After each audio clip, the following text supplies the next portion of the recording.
Yeah, and actually that was an empowering moment. As hard as it Good was, for you. well, it was kind of hard at first when he said, I not really wasn't really attracted to me. I kind of look back and I'm like, I can see where you worked here and here and here and here and here and here. You know what? If this has been happening for this long, then I'm done. It's over.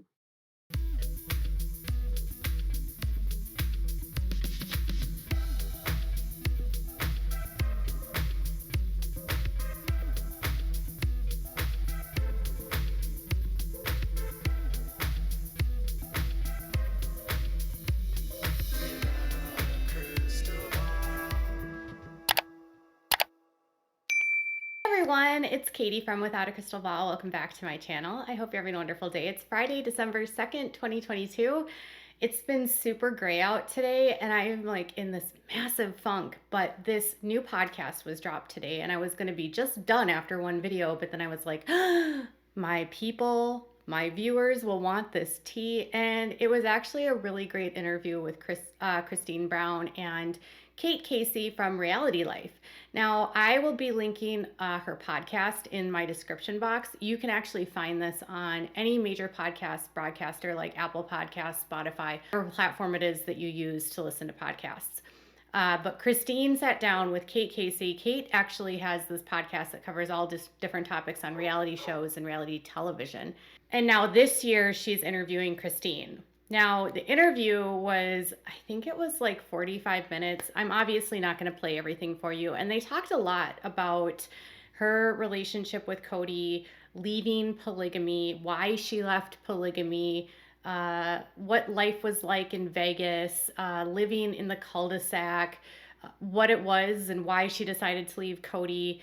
She talked about her friendship with Janelle. Interestingly, there was 0 questions about Robin and 0 discussion about Robin. I was like shocked because it's been such a huge part of this season, but perhaps that was part of the questions. Like maybe she didn't want to be asked about Robin. I don't know. A lot of it just stayed focused on her relationship with Cody, her decisions to leave, and what the ramifications were like for her kids and for moving forward. So there was a few tidbits in here that I thought might interest you. And one of the pieces that I thought was pretty interesting was in the beginning of this video, you heard her talk about how she was coming to this realization that Cody wasn't attracted to her and how it made her realize that things in their relationship that had been awkward for a very long time began to make sense. And once she came to that realization and realized that he wasn't attracted to her and he didn't want to be with her in that way, that was like sort of her wake up call, like, I need to get out, right? And she also had some things to say about him as a father. So before we dive into this video, can you consider giving this video a thumbs up? Also, if you've yet to subscribe to my channel, please consider subscribing. It's free. Just click the subscribe button on the way out. Also, if you want notifications, click the bell and get notified anytime new content loads. And make sure you leave some comments if you have something to say. So this podcast was released this morning, and Christine revealed that, her childhood was relatively idyllic. Her dad had 2 wives. She grew up with 2 moms that she loved dearly. Things kind of changed for her when she was 19 and her mom decided to leave polygamy, which she said was a point in her life when she decided she had to decide if she really wanted to go into the plural lifestyle. But over time said that she believed she had received a testimony from God and Cody was this guy that was kind of always around and she felt would be a good fit for her. She didn't know at the time that Cody wasn't attracted to her, but she was very much attracted to him. Something I thought that was really interesting in this interview was their discussion about when she was living in Las Vegas. Once they moved to Las Vegas, when we first saw them, they would hold like their little church services in their homes. And she said over time that just completely changed. She said that moving to Vegas and moving away from their church changed the family so fundamentally that they got out of their church, they got out of their environment where they were like in a plural society. The kids became exposed to the real world, and everything for everyone sort of changed. For her, the change meant that she started to wake up to the idea that she didn't really believe in polygamy anymore, and she wasn't sure that this is what she wanted. When it came to wanting to leave Cody, a factor that played a big role in him with the decision was that he wasn't attracted to her, but also that he wasn't a good father. Unfortunately, one of the casualties of their relationship and his lack of attraction was that he didn't treat her kids very well. What she had to say about that.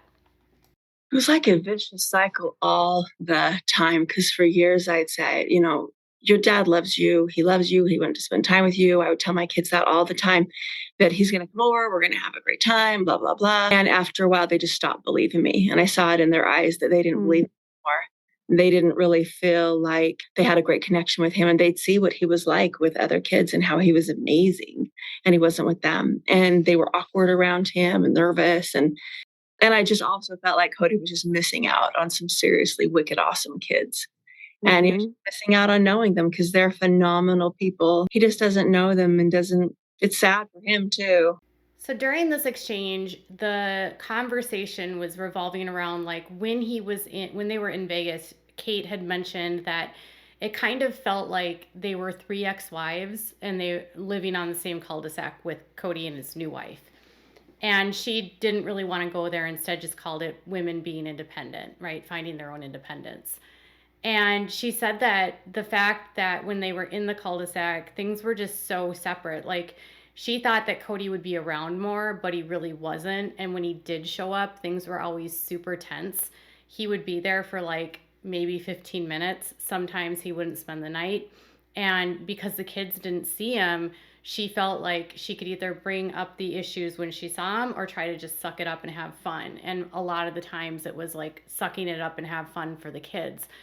But the kids were very aware of where he was spending his time and when he did spend his time and how he treated the other kids that he spent time with. And they felt like, and I'm assuming she's talking about Robin's children without saying that.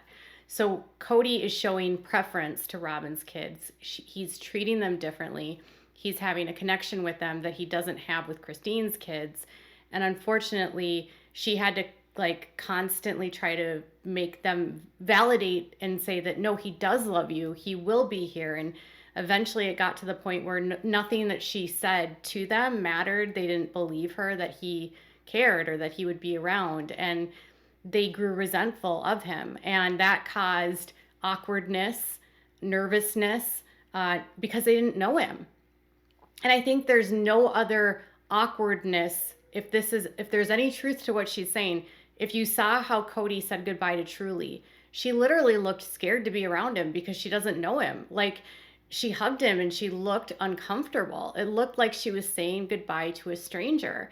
And for all intents and purposes, he is a stranger to the kids because he's around them once a week, maybe for a couple of minutes, and they don't know him. They're awkward and he doesn't have a relationship with them. And it's sad for them, but it's sad for him, but it's sad for them. I mean, these kids didn't ask for that.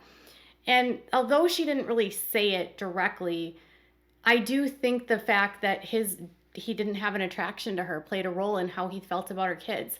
Like if you have a wife that has kids and you really, really like her, you're going to like her kids. If you have a wife that you don't really like and you don't really want to be around her because you're not attracted to her, but you have this other wife that you're super attracted to, you're not going to want to be around her kids. The kids lose out by default because Cody couldn't be a man enough to tell her, I'm not attracted to you, I don't want to be with you. Or the kids lose out because Cody couldn't be man enough to put his feelings aside for Christine, to actually tell his kids that he loved them regardless. He couldn't handle the disconnection and the uncomfort of being around Christine more than the love for his kids. And she went on later to say that if he had been a good dad, she would have stayed.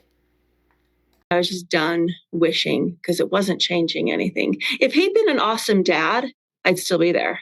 Absolutely. If he was an awesome dad to my kids, if they knew he loved them, if he wanted to spend time with them, I'd stay.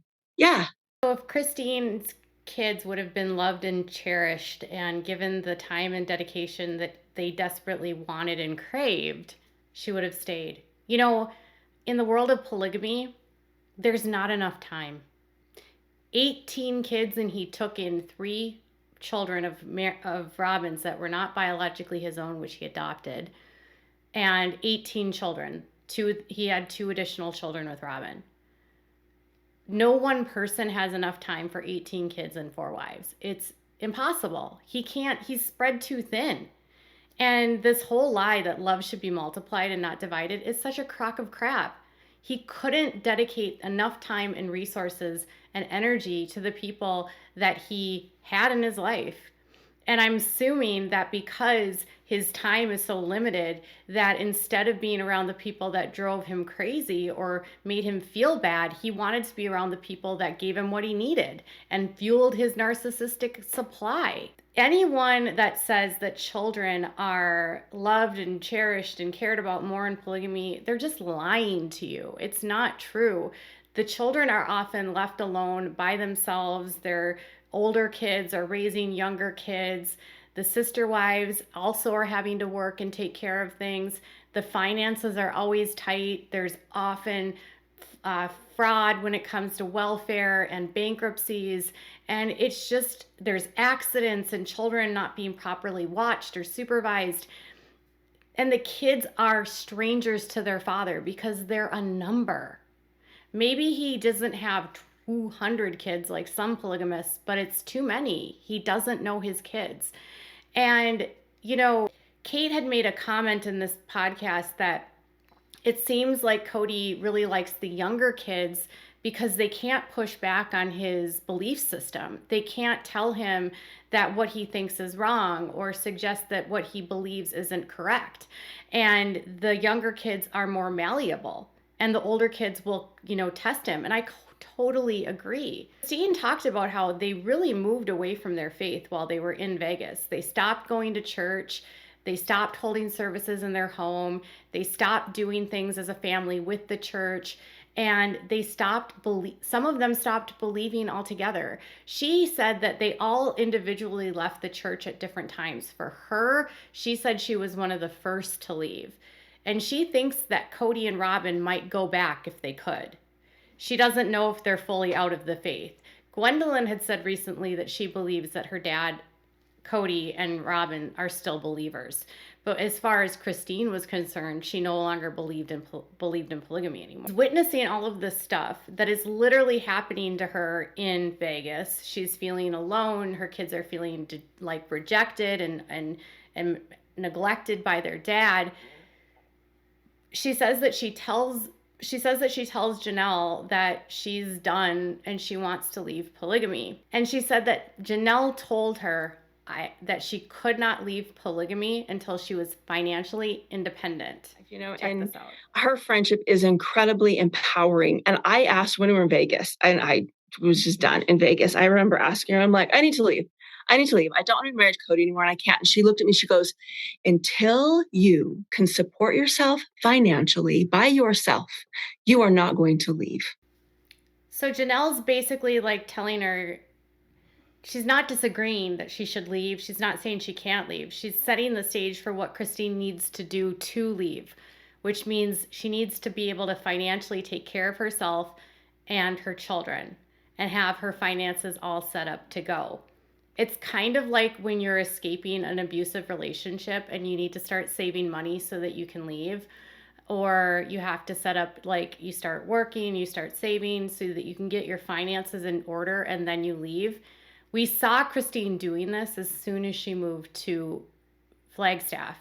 She ends up buying the house. Within a year, Cody is off the mortgage and the home is only in her name, meaning that she could move and sell that house and Cody would not get the proceeds. She was making her financial choices known, which could be a primary reason why that when she moved to Vegas, she made the decision to buy instead of rent. she would have a piece of property that she owned that she could sell, which would help with her finances. This was also around the same time that she started selling LuLaRoe and doing other things like her promotions for Kendra Scott, and also the stuff she got involved in with Plexus. She started working so much, she got everything in order, and then she left. This makes me think that Janelle this is why there's urgency for Janelle to get her home built, so she has something that she can sell so she can leave. She needs her estate, her finances in order so she can go. Christine had that all set up. She had the time and she took the years to do that. Janelle's kind of like on the edge of like, I need to go, but now I need to figure out how I'm going to leave. Listen, people leave abusive relationships every day with nothing. And you don't always have to have your finances in order. It's a hell of a lot easier. But every single woman can find a way out. Now, that advice seemed to be very impactful to her. She called Janelle her very best friend and said that Janelle is the kind of friend that will listen regardless of, she listens to listen. But if there's something that she needs you to hear, she'll say it. That advice to her was very impactful. So it makes me believe that Janelle is following her own advice and trying to get her life in order too, so she can go. The whole interview, again, is over on the podcast, Reality Life with Kate Casey. You can, again, find it on any major streaming network that streams podcasts. There's so much more in this podcast, and I hope you listen to the full interview. But tell me what your thoughts are about all of this in the comments below. Bye, guys.